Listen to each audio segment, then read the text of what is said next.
time. Are you there, Adam? I am indeed. Can you hear me? Yes, I can, mate. So for the housekeeping, I now welcome Mr. Adam Gosling from TYRESAFE Australia appearing via teleconference.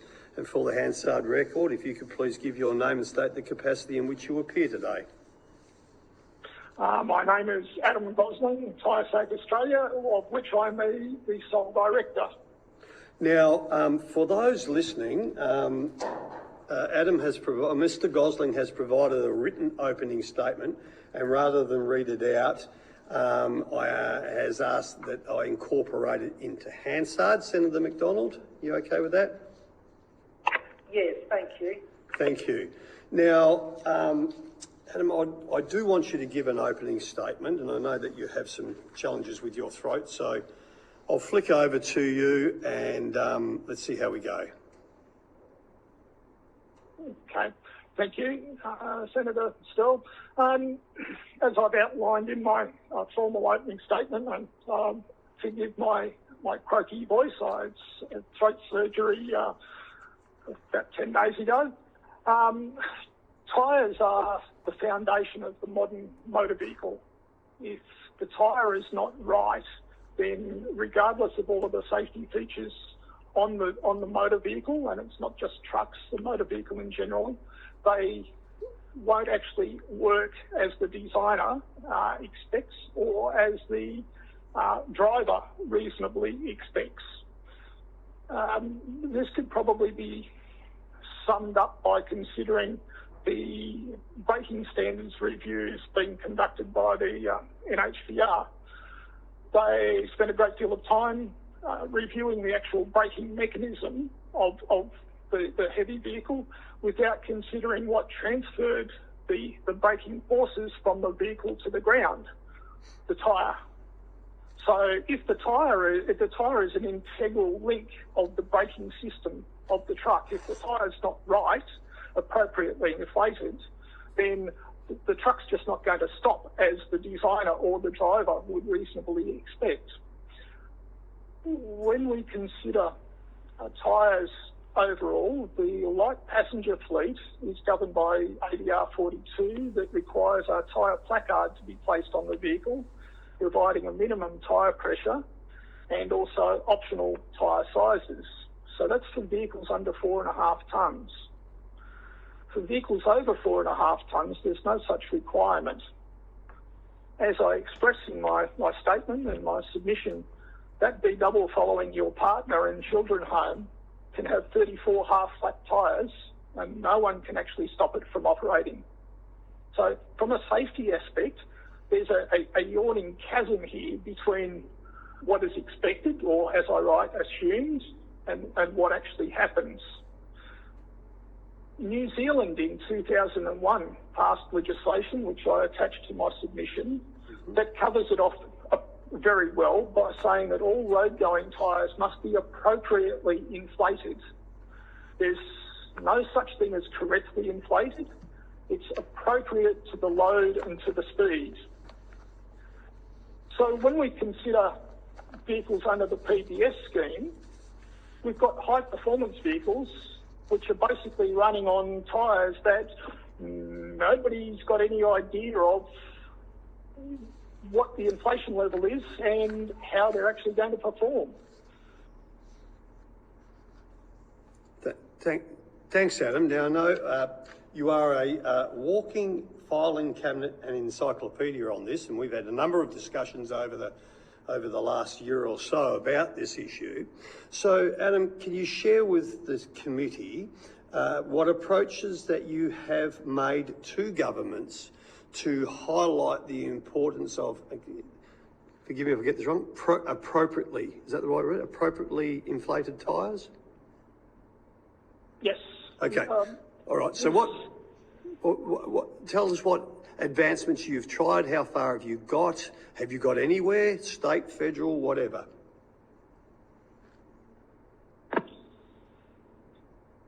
This quest has been going on for quite a number of years now.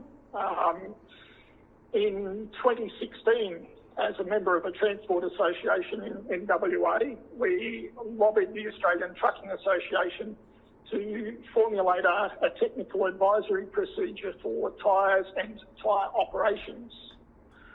The ATA accepted that. I've seen 3 drafts. There's been nothing published as yet.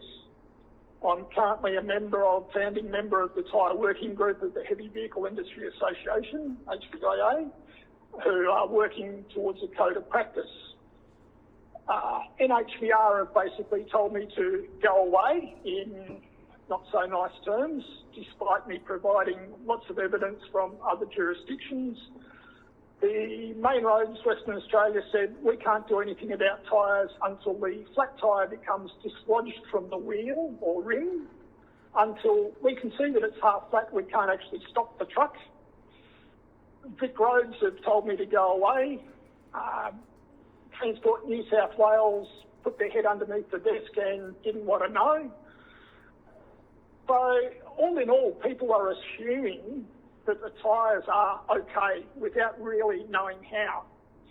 This has been a quest for my part since 2012, 2013. It's not new to the world. In 2004, US Congress mandated that tyre pressure monitoring be fitted to all light passenger vehicles. From 2008, if you were to buy a light vehicle in the US, it will be fitted with tyre pressure monitoring. Our legislators and regulators in Australia, particularly the Department of Transport in Canberra that I visited with the president of the world's largest tyre pressure monitoring manufacturer, said, it's not necessary for Australia. I'm a little bit puzzled because tyres are the one item of a motor vehicle that is universal in application. They're the same in Australia as they are in the Americas, as they are in Europe, as they are in Russia. Engines vary, chassis vary. Tyres are the one universal item used globally. Bit hard to argue. There's lots of legislation, there's lots of research.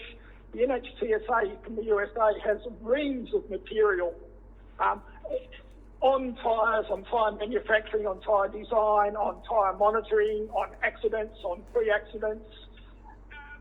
Our Department of Transport in Canberra don't want to know about any of that. They want to actually reinvent the tyre. So, Adam, it's a bit hard to argue that the tyre in Australia is different than the tyre anywhere else in the world. But, okay, so we've got the regulators. That's been proved that they don't want to know about it. What about industry? Have you got the ear of industry saying, yes, we need to pay more attention, or is it not a big ticket item? Industry representatives, I should say. It's an interesting paradox because tyres form the second largest operating expense for a transport operator. Fuel, labour, tyres are the top 3. With the advent of low-cost tyres from China, Asia, particularly China, of dubious quality, that's another topic altogether. We find the low-cost items people are treating as consumables. So they're putting a tyre on. If it wears out, if it fails, it doesn't matter, just bolts another one up. I've been on a quest to educate the industry as to the manifold outcomes of operating tyres appropriately. It's not just the tyre life that's affected. The rolling resistance of a tyre is affected by the load, by the design, by the surface. You're talking fuel consumption reductions of 2 to 5% for just the tyre. So there's also then the flow-on emission reductions.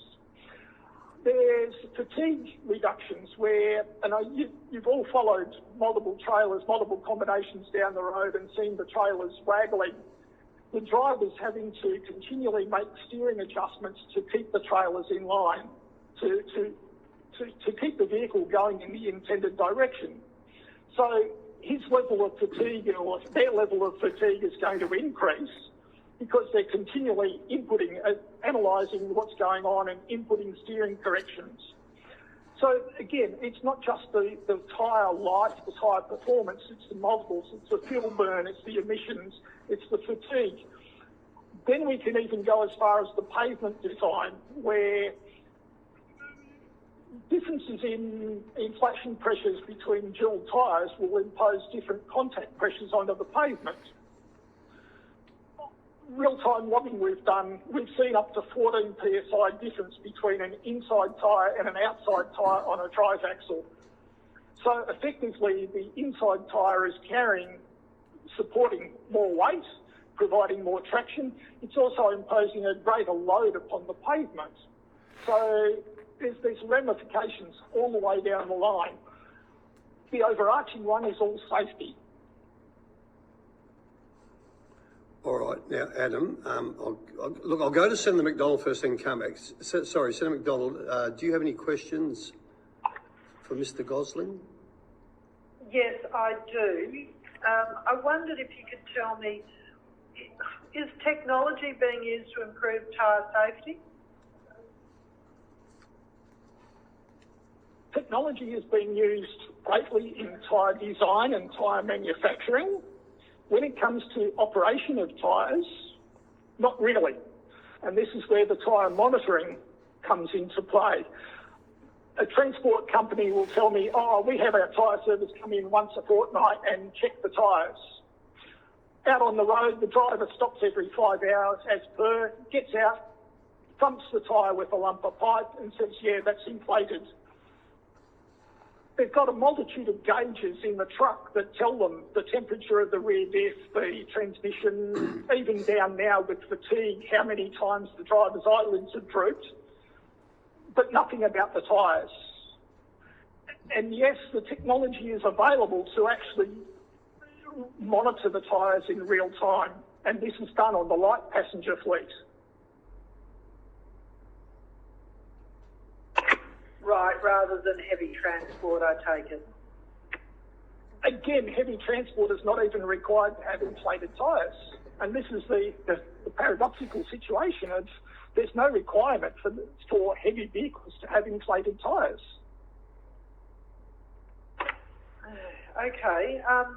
In your submission, you said that New Zealand legislated tyre inflation requirements in 2001. Is there data to prove that this legislation has resulted in safer roads or a more efficient transport industry? I'm not privy to that data. I haven't researched that. I've actually used the data coming out of the US, which has shown, and out of the EU. I think I attached those reports to my submission. The CNO report is the one out of Europe. Unfortunately, it runs to 170 odd pages. It's not an easy to digest item, but yes, there are safety advantages from having appropriately inflated tyres. It's interesting that, if I may jump in, Senator, it's interesting that the NHVR have employed an engineer from New Zealand for the PBS tyre review. And the documentation to date hasn't actually touched on tyre inflation. So I'm a little bit puzzled as to how this learned gentleman from New Zealand, where tyres are required to be appropriately inflated, hasn't actually transferred that to his work for the NHVR. Yeah, fair enough.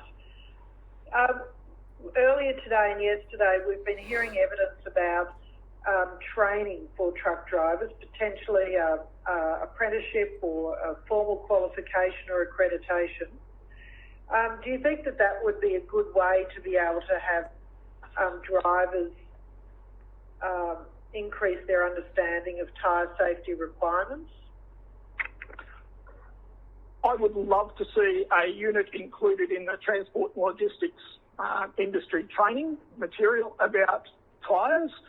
There's currently a unit for changing a tyre, so if a tyre is damaged in service, which is a bit of a puzzle, as there's a certificate to course specifically for tyre service personnel that's got multiple units, but truck drivers can change the tyre just by completing one unit. But to get to the crux of your question, yes, absolutely.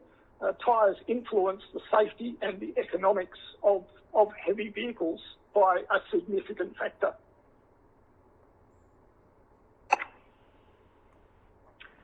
Terrific. Thank you very much for your preparation and giving witness today. I'm going to hand back to the Chair. Thanks, Chair. Thanks, Senator McDonald. So, Adam, come back to this, mate.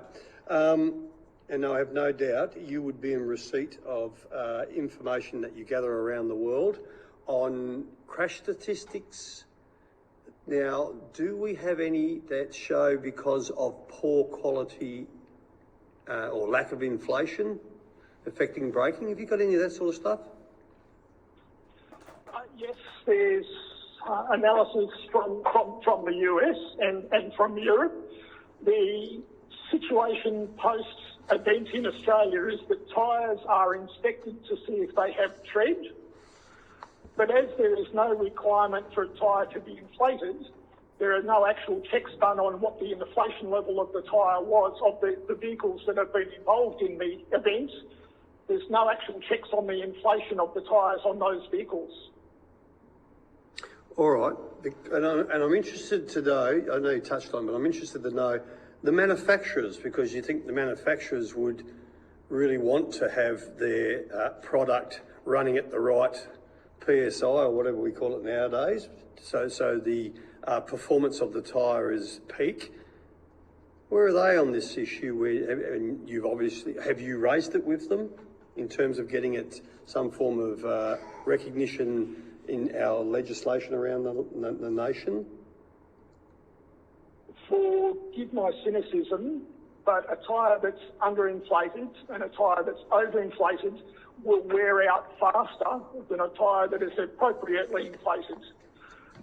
Thus, the tyre manufacturer is able to sell more tyres as a result of having the tyres not being operated appropriately. All right, no worries. Okay. Now, just in concluding, Adam, have you approached any or written to ministers any ministers, state or federal, who happen to have transport in their title? And if you have, what has been the responses? Started with Minister Chester, Minister Joyce, Mr McCormack, currently Mr Buckalotz.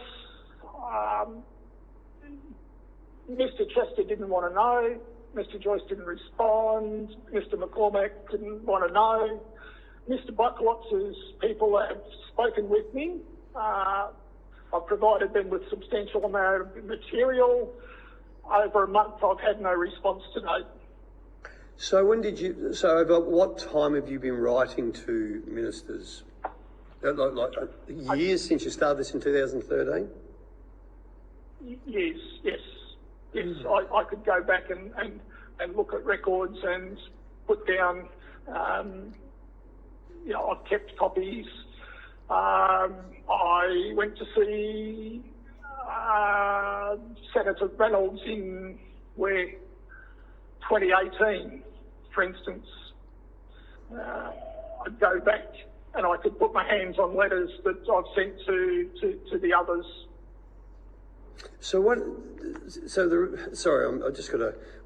When you say they don't want to know, too busy doing other things or disagreeing with what you're saying? Or dismissing you? What's the actual responses? Option D, all of the above. Oh, okay, all right. Okay, that's sad. The crux of the matter is that there's no requirement for tyres to be inflated. No, I understand. Yeah. All right. Well, we did a survey on light vehicles in Perth, coming into a very large service chain, and we had something like 62% of the vehicles surveyed had tyres that were underinflated. Yeah, it doesn't surprise me. I mean, I'm not surprised at all. All right, in concluding then, Adam, the NHVR So when you've actually had a couple of conversations with the NHVR over the years, haven't you? Numerous conversations. Right. Mr. Jeff Casey was one that I approached directly after they published the procedure for roller brake testing, where they spent several pages discussing the requirements of the pneumatic system of the heavy vehicle under test, and said the tyres must be inflated. That was all that pertained to tyres. So when I suggested that the tyre could be inflated at 20 psi, when its working pressure was 120 psi, the penny for Mr. Casey dropped. He understood then that the tyre was an integral component of the braking system on a heavy vehicle. The CEO of the NHVR has basically told me to go away. On what basis? But he didn't want to talk about tyres. Oh, okay. All right. Well, Adam, when you've got new information, sorry? come back. I've got all of it. He said, when you've got new information, come back. I've got all of this information from the USA, from Europe. That's not Australia. Sorry, Australia doesn't have any tyre manufacturers on shore anymore. So we've got nobody that's going to be pushing here for improved tyre safety, for at least having tyres required to be inflated. Well, I'm just bewildered. Who cares? Who gives a damn where they're made? I'm not having a go at you. I'm saying, what sort of an argument is that? Because we don't make tyres here, and it doesn't matter. If we had a manufacturer, then that large corporate would have a lot more weight than one sole voice in the wilderness, pointing out the fact that the regulations are negligent and inherently unsafe by not requiring tyres to be appropriately inflated. New Zealand did it in 2001. We're 20 years behind New Zealand. All right, and you've supplied can you, if you haven't, supply the committee with your correspondence to the NHVR and the New Zealand example, please? I will get the correspondence dispatched to you. I'm pretty sure that I included a copy of the New Zealand legislation in my submission. I've got the submission here. If I will check, and if I didn't, then I will dispatch that also. Yeah, if you could, please. I've got your submission in front of me. There were three attachments to that. Yep. All right, we can do that. That's no worries. We're in receipt of that. We got that? Yeah. Okay. Thanks, Jerry. All right, Adam. Look, I've got to give that voice of yours a rest, mate. You're going to have to go and gargle with some cold lemonade or something. I wish you well, Adam. Thanks so much, and keep the faith. We know where to find you should we need to follow up on any questions. And it now being nearly 12:30, the committee shall now suspend till 1. Do you want to do 1:30 or 1:45? So, has anyone got any restrictions on 1:30? It's I'd like to. It gives us a bit more time with the owner driver, with the operators, if I can do that. 1:30? 1:30? Hansard? All good? Thanks, brother. 1:30. Thanks very much. Thank you, Senator. Thanks, Adam.